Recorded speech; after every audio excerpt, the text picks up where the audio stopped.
Good morning. Welcome all of you to the reading comprehension class. In this reading comprehension class, we are practicing some mock passage for exam. So basically, we are practicing this because in many of the competitive exams, you will get this comprehension, and this comprehension passage will carry a lot of marks, like 10 to 15 marks. Some of the exams will have negative marking, some of the exams will not have negative marking, but you have to, in that short period of time, you have to do this. You cannot,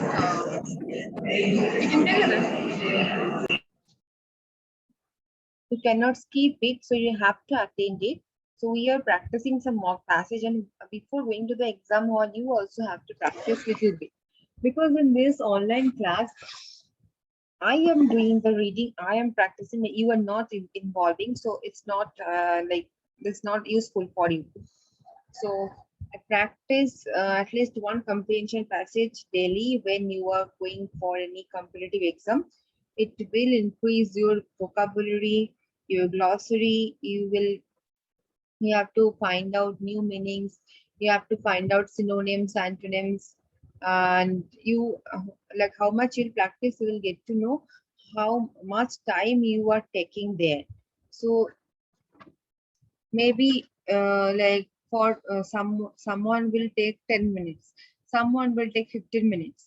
So like the in exam timing is very limited, so you have to divide the timing for comprehension, for other questions. So like my suggestion is attain the comprehension passage first and then do the rest of the questions.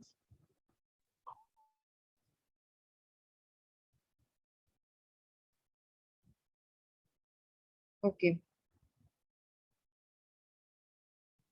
So let's start. Yesterday also we had practiced one passage that from CAT examination. Today we will also practice another passage. We'll read the passage, then we will find out some new words. We'll try to find out the parts of speech, the meanings, what are the synonyms one these words have, and we'll try to answer the questions also. So there are some tricks. First, you can like scan the passage, and then you can read the whole passage. So in exam, you can first see the questions, and you can understand what type of questions are coming and what are the questions. Then you can go to the go back to the passage, and you can read the passage and easily find out when you are going through the passage. You remember the question, you can just and make one underline there. Okay. Otherwise, you can. Read the passage first and then go to the question. But like when you are practicing, please go to the full passage. Because when you are practicing only the passage. So if you like practice reading the whole passage, it will be helpful for you. Those who are switching on the camera and going away, I want to ask you what I'm talking about. And why are you joining from 2-3 persons from one camera, like from one device?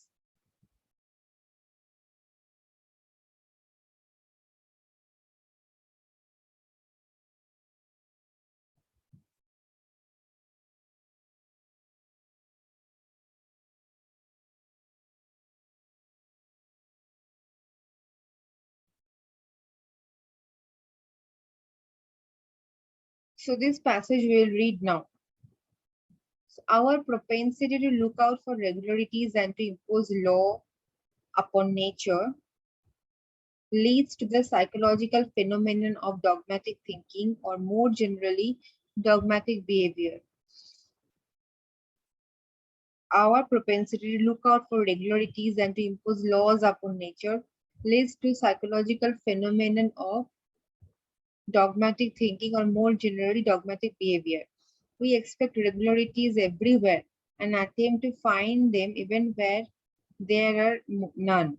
Events which do not yield to these attempts, we are inclined to treat as a kind of background noise, and we stick to our expectations even when they are inadequate and we ought to accept defeat.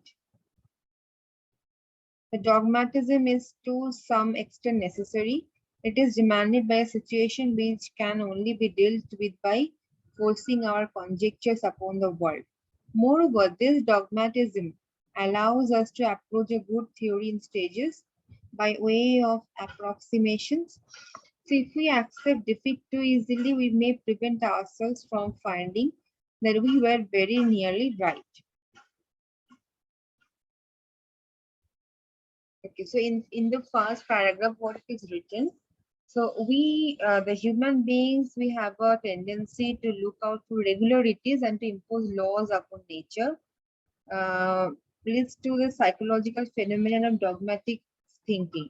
So we generally think very like what we believe so far like do things accordingly. We expect regularities everywhere. We generally we want regular things, regularities everywhere, and attempt to find them even where there are none.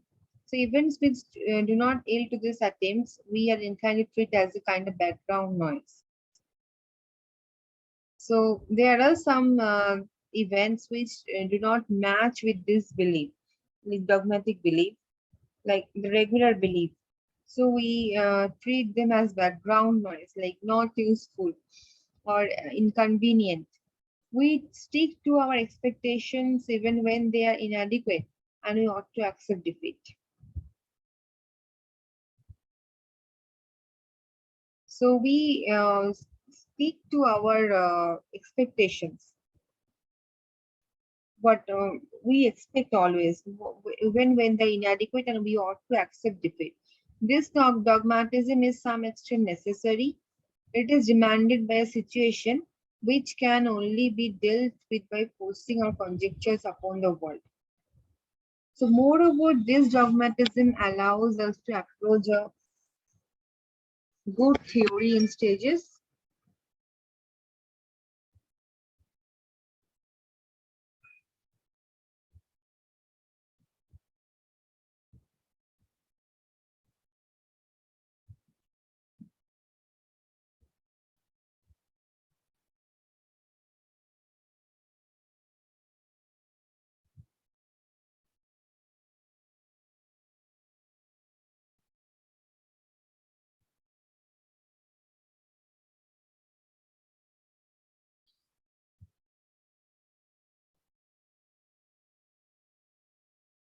It is demanded by a situation which can only be dealt with by forcing our conjectures upon the world. Moreover, this dogmatism allows us approach a good theory in stages by way of approximations. So if we accept defeat too easily, we may prevent ourselves from finding that we were nearly right. This is kind of philosophical passage again, like last day. So it is written that if we accept our defeat too easily, we may prevent ourselves from finding that we were very nearly right. So we like last day also we read this kind of passage, and we can find some similar words from the last passage. So it means that if you practice like this comprehension, it will increase your vocabulary and you can understand like when you have to read. So what are the things?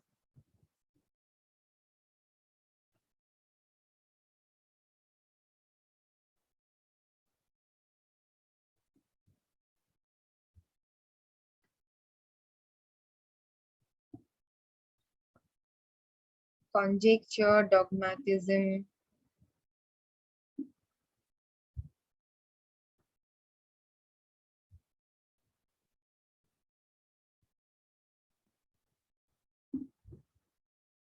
So it is clear that this dogmatic attitude, which makes us stick to our first impressions, is inadequately indicative of a strong belief.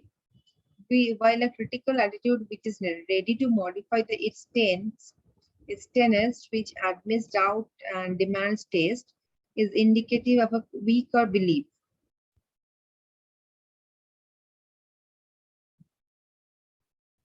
Now, according to Hume's theory and the popular theory, the strength of a belief should be a product of repetition. Thus, it should always grow with experience. It will always be greater in less primitive persons. But dogmatic thinking and uncontrolled wish to impose regularities and manifest pleasure in rites, in repetition as such, is characteristic of primitives and children.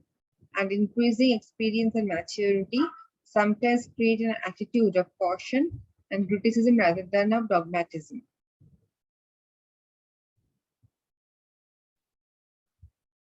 So it is clear that this dogmatic attitude, which makes us stick to our first impressions, is indicative of a strong belief, while a critical attitude, which is ready to modify its tenets, sorry,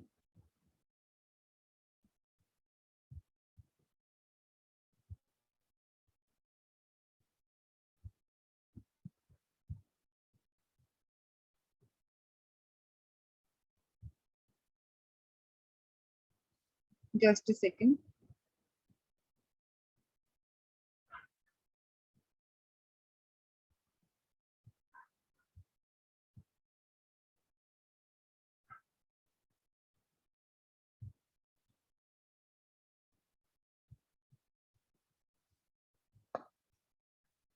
But dogmatic thinking is uncontrolled wish to impose regularities and manifest pleasure in rights and reputation as such in this characteristic of primitives and children.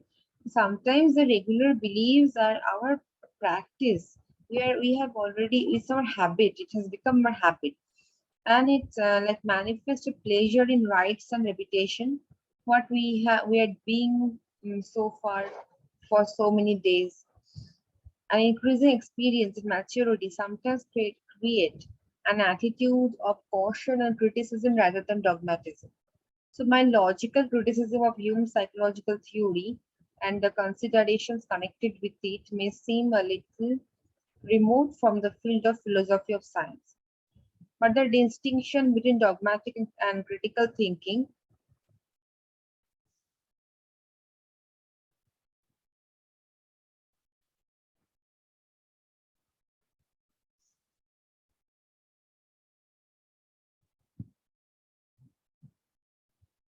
or the dogmatic and the critical attitude brings us right back to our central problem.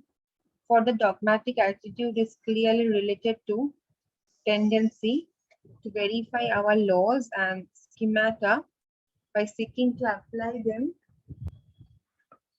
and to confirm them, even to the point of neglecting refutation.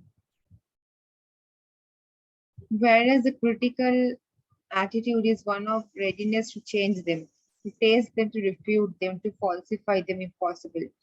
This suggests that we may identify the critical attitude with the scientific attitude and the dogmatic attitude with the one which we have described as pseudoscientific.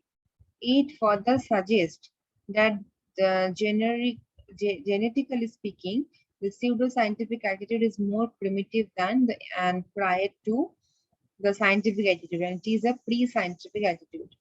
And this primitivity or priority also has its logical aspect.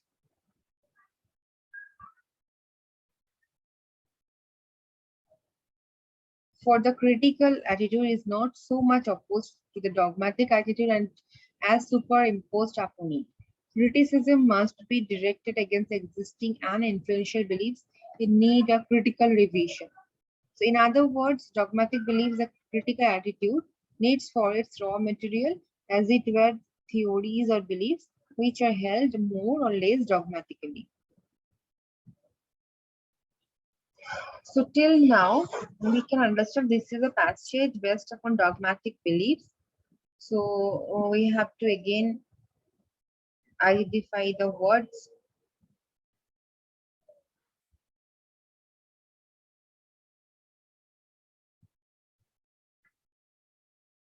Dogmatism, approximations, primitive means old,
So these are some words we have got from the passage.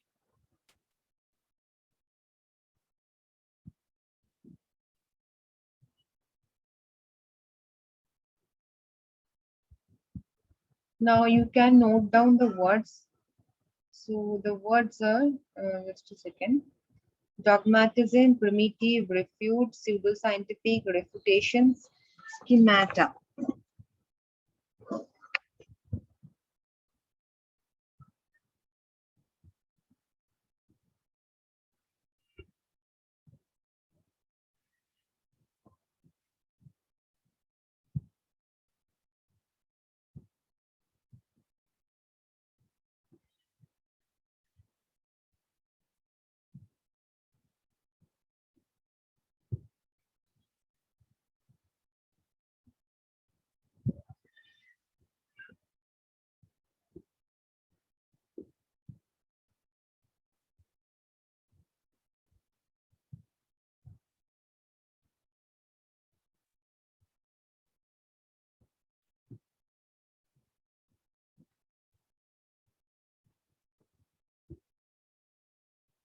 So dogmatism means to tendency to lay down principles as deniably true. So let's write.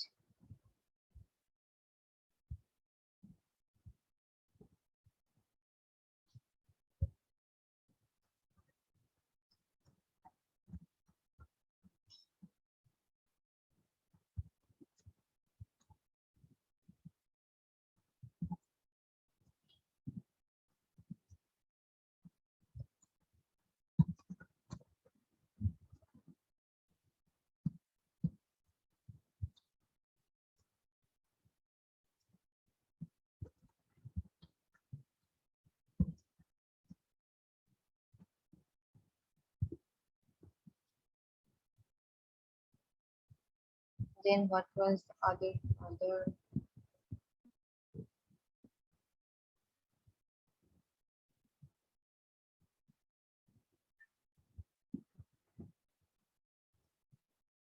approximations,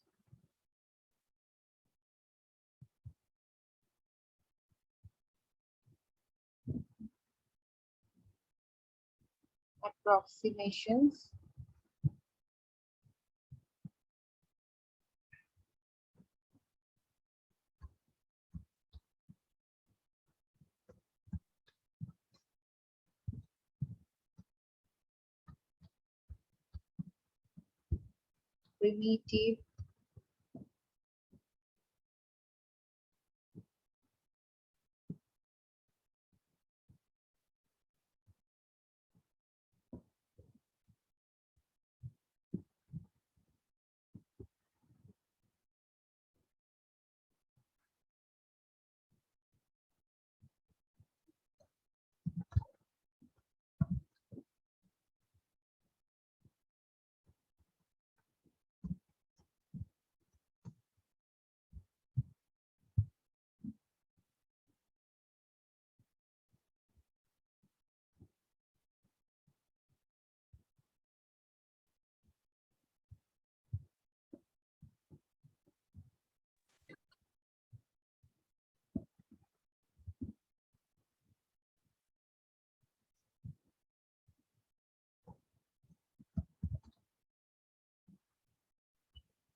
so these are the words we have got.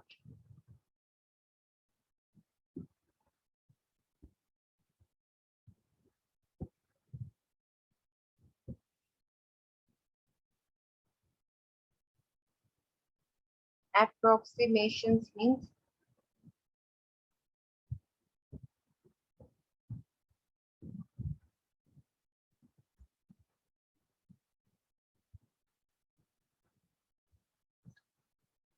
case estimation. Primitive means old.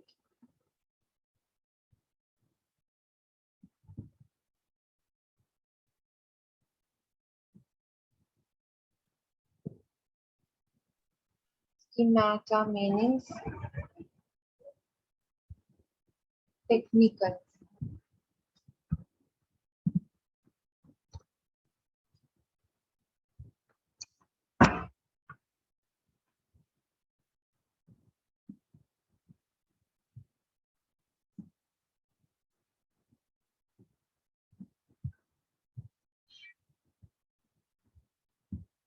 Conjectures meanings we read it yesterday. Speculations.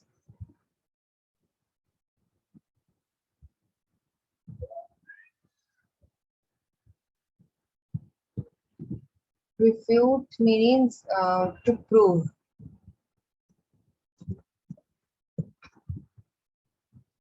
Okay, refutations mean you can understand that the like proof.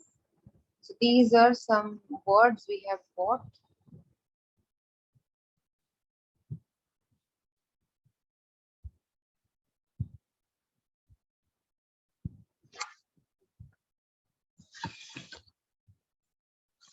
Because science must begin with means and with the criticism of means, neither the collection of observation nor with the invention of experiments, but with the critical discussion of means and of magical techniques and practices. The scientific tradition is distinguished from the pre-scientific tradition in having two layers. Like the latter, it passes on its theories, but it also passes on a critical attitude towards it. The theories are passed on not as dogmas, but rather with the challenge to discuss them and to improve upon them. The critical attitude and the tradition of free discussion of theories with the aim of discovering their weak spots so that they may have improved upon an attitude of reasonableness, of rationality. From the point of view here developed, all laws, all theories remain essentially tentative or conjectural or hypothetical, even when we feel unable to doubt them any longer. Before a theory has been refuted, we can never know it what may it have to be modified. So this is the passage. Now you have to come to the question answer part. In the context of science, according to the passage, the interaction of dogmatic beliefs and critical attitude can be best described as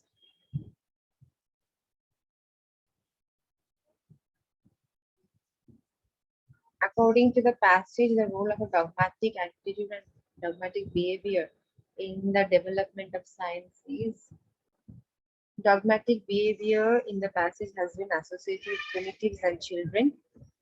Which of the following best describes the reason? So sometimes you may get like finding the similar meaning words, opposite words also from the passage. So this way you have to read the passage. Okay, now you may ask me question if you have any query.